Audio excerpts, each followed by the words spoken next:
Pada 27 Agustus tahun 1883, Gunung Krakatau di Selat Sunda meledak dalam salah satu letusan gunung berapi paling dahsyat yang pernah tercatat dalam sejarah manusia modern. Ledakan ini bukan sekedar bencana lokal bagi Indonesia yang saat itu masih berada di bawah pemerintahan Hindia Belanda, melainkan peristiwa yang secara harfiah terdengar hingga ribuan kilometer jauhnya dan mengubah iklim global selama bertahun-tahun setelahnya. Krakatau sebenarnya sudah menunjukkan tanda-tanda keresahan sejak Mei tahun 1883 dengan letusan-letusan kecil yang berlangsung selama berbulan-bulan. Namun, puncaknya terjadi pada pagi hari 27 Agustus ketika serangkaian 4 ledakan besar mengguncang pulau tersebut. Ledakan terakhir dan terbesar terjadi sekitar pukul 10 pagi waktu setempat dan diperkirakan memiliki kekuatan setara dengan 200 megaton TNT atau sekitar 13.000 kali lebih kuat dari bom atom yang dijatuhkan di Hiroshima. Suara ledakan tersebut tercatat sebagai salah satu suara terkeras dalam sejarah yang pernah terdengar oleh telinga manusia. Dentumannya terdengar hingga Pulau Rodrigues yang berada di dekat Mauritius atau sekitar 4.800 km jauhnya, dan juga terdengar di Australia bagian barat serta wilayah yang kini menjadi Sri Lanka. Gelombang tekanan udara yang dihasilkan tercatat mengelilingi bumi sebanyak 7 kali sebelum akhirnya meredup, terekam oleh barometer di berbagai belahan dunia. Dampak yang paling mematikan dari letusan Krakatau bukanlah dari lava atau abu panas, melainkan tsunami raksasa yang ditimbulkan ketika sebagian besar pulau runtuh ke dalam kaldera bawah laut.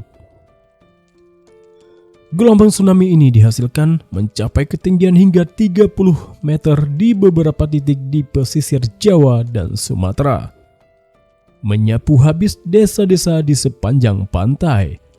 Diperkirakan lebih dari 36.000 orang tewas akibat letusan ini, dan sebagian besar korban meninggal karena tsunami bukan karena letusan itu sendiri.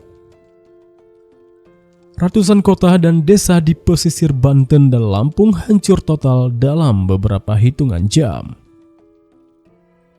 Gelombang tsunami ini bahkan tercatat oleh alat pengukur pasang surut air laut hingga sejauh Selat Inggris atau English Channel, dan menunjukkan betapa masifnya energi yang dilepaskan ke lautan.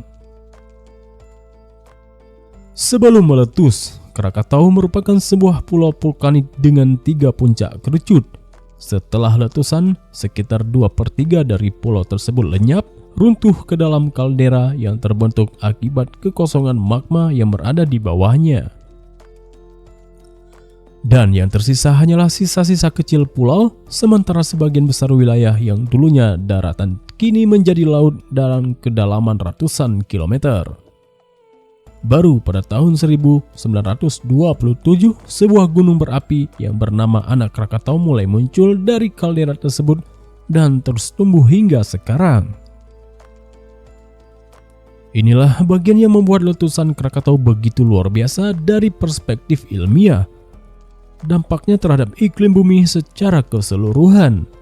Letusan tersebut melontarkan diperkirakan sekitar 20 km kubik material vulkanik ke atmosfer, termasuk abu, batu apung, dan yang terpenting, gas sulfur dioksida dalam jumlah yang masif ke lapisan stratosfer atau bagian lapisan atmosfer yang berada jauh di atas awan biasa. Di stratosfer, sulfur dioksida beraksi dengan uap air membentuk partikel-partikel aerosol sulfat yang sangat halus. Partikel-partikel ini menyebar mengelilingi bumi dalam hitungan minggu, terbawa oleh arus angin stratosfer dan membentuk semacam tirai tipis yang mengambang di ketinggian selama bertahun-tahun. Aerosol ini memiliki sifat memantulkan sebagian sinar matahari kembali keluar angkasa sebelum mencapai permukaan bumi. Sebuah fenomena yang kita kini kenal sebagai musim dingin vulkanik atau volcanic winter. Akibatnya, suhu rata-rata global turun hingga 0,4 hingga 1,2 derajat Celcius selama beberapa tahun setelah letusan, dengan efek yang paling terasa pada tahun 1884. Ini mungkin terdengar seperti angka kecil, namun dalam skala iklim global, penurunan sebesar ini cukup mengganggu pola cuaca, memperpendek musim tanam di berbagai belahan dunia, dan menyebabkan gagal panen di sejumlah wilayah. Salah satu fenomena yang paling terkenal setelah letusan Krakatau adalah warna langit senja yang berubah drastis di berbagai penjuru dunia. Partikel aerosol sulfat yang tersebar di stratosfer membiaskan cahaya matahari dengan cara yang tidak biasa, menghasilkan warna langit senja yang merah menyala, jingga terang hingga bahkan kadang kehijau-hijauan. Fenomena ini terlihat hingga Eropa dan Amerika bagian utara selama berbulan-bulan setelah letusan. Fenomena ini begitu spektakuler sehingga banyak orang di London, New York, dan beberapa kota lain mengira sedang terjadi kebakaran besar sampai-sampai pemadam kebakaran dipanggil karena warga panik melihat ke arah langit yang terbakar. Beberapa sejarawan seni bahkan berspekulasi bahwa lukisan terkenal The Scream karya Edvard Munch dengan langit merah menyalanya yang khas mungkin terinspirasi dari fenomena senja pasca Krakatau yang ia saksikan di Norwegia. Penurunan suhu global akibat letusan ini turut berkontribusi pada kondisi cuaca ekstrim di berbagai belahan dunia selama beberapa tahun. Beberapa wilayah mengalami musim dingin yang lebih panjang dan lebih keras dari biasanya. Sementara wilayah lain mengalami curah hujan yang tidak menentu, meski sulit memisahkan secara pasti dampak Krakatau dan faktor iklim lainnya yang terjadi pada masa itu.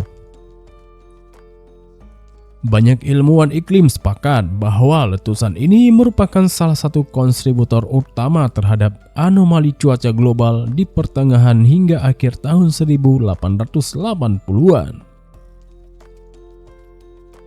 Letusan Krakatau menjadi salah satu peristiwa geologi paling dipelajari dalam sejarah vulkanologi modern.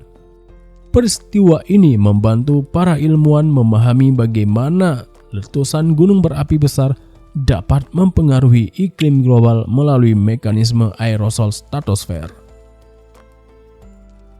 Pemahaman yang kemudian digunakan untuk menganalisis letusan-letusan besar lainnya seperti Gunung Tambora tahun 1815 dan Gunung Pinatubo tahun 1991. Krakatau juga menjadi pengingat betapa kekuatan alam dapat melampaui skala lokal dan berdampak pada seluruh planet bumi. Sebuah pelajaran yang tetap relevan hingga masa kini, terutama bagi Indonesia yang terletak di cincin api Pasifik dengan ratusan gunung berapi aktif, termasuk anak dari Krakatau itu sendiri yang kemudian tumbuh dan sesekali kembali menunjukkan aktivitasnya di Selat Sunda.